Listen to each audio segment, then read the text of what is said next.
حلال راستے سے ساری دنیا کا مال ہو، اللہ کوئی منع نہیں کرتا۔ عبد الرحمن بن عوف رضی اللہ تعالی عنہ ٹاپ 10 صحابہ میں ہیں، ٹاپ 10۔ کون سے ٹاپ 10 آپ نے کہا؟ ابو بکر جنتی، عمر جنتی، عثمان جنتی، علی جنتی، طلحہ جنتی، زبیر جنتی، سعد بن ابی وقاص جنتی، عبد الرحمن بن عوف جنتی، ابو عبیدہ بن جراح جنتی، سعید بن زید جنتی۔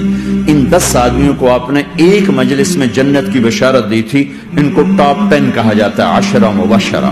اس میں ایک عبد الرحمن ہے۔ جب ان کا انتقال ہوا تو 3 ارب یعنی 3 بلین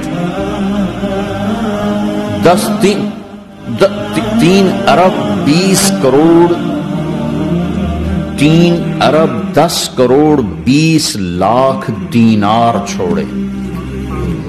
دینار کیا ہوتا ہے؟ سونے کا سکہ۔ آج کا مالدار کیا چھوڑتا ہے؟ کاغذ۔ کاغذ بھی کبھی کوئی دولت ہوتی ہے، وہ چاہے اس پہ پاؤنڈ کا پرنٹ ہو، چاہے یورو کا پرنٹ ہو، چاہے بیچارے پاکستانی تھکے ہوئے روپے کا پرنٹ ہو، وہ ہے تو کاغذ۔ کاغذ بھی کوئی دولت ہے۔ آج کا انسان کتنا بے وقوف ہے کہ کاغذ کو مال سمجھے ہوئے 10 منزلہ بلڈنگ بنائی اور اتنے سے کاغذ کے تھدی پر بیچ دی۔ اور اب تو کاغذ میں نہیں رہ گئے، اب تو وہ کارڈ آ گئے، کارڈ، پلاسٹک کے کارڈ ہر کوئی لیے پھرتا۔ اور یہ مرنے والا 10 بڑے صحابہ میں ایک ہے، اور 3 ارب 10 کروڑ 20 لاکھ دینار چھوڑا ہے۔ ایک دینار 4.5 ماشے سونے کا ہوتا تھا، سونا، گولڈ۔ اور ایک ماشا پاکستان میں 5000 روپے کا ہے۔ 3 ارب 10 کروڑ دینار، اس کو ضرب دو 4.5 سے، پھر اس کے ماشے بناؤ، پھر اس کو ضرب دو 5000 سے، تو پورا انگلستان خرید سکتے تھے۔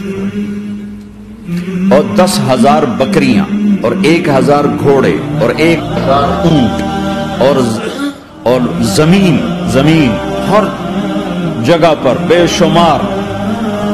اور یہ جو چھوڑا ہے، یہ دونوں ہاتھوں سے خرچ کیا، دونوں لاتوں سے خرچ کیا، پھر بھی اتنا بچا۔ سخاوت کے بادشاہ۔ اور سونے کی ٹائلز تھیں، ٹائلز جن کو اولاد میں تقسیم کرنے لگے وراثت میں، تو کاٹتے کاٹتے آریاں ٹوٹ گئیں، چاقو ٹوٹ گئے، چھریاں ٹوٹ گئیں، ان کو کاٹتے کاٹتے۔ حلال کمایا ہے، اللہ بھی خوش ہے، حرام کی ایک پینی بھی تباہ و برباد کر دیتی۔ اور حلال کا ڈھیر بتا رہا ہوں،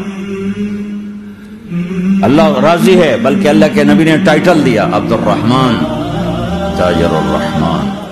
عبد الرحمن رحمان کا تاجر ہے، یہ اللہ کا تاجر ہے۔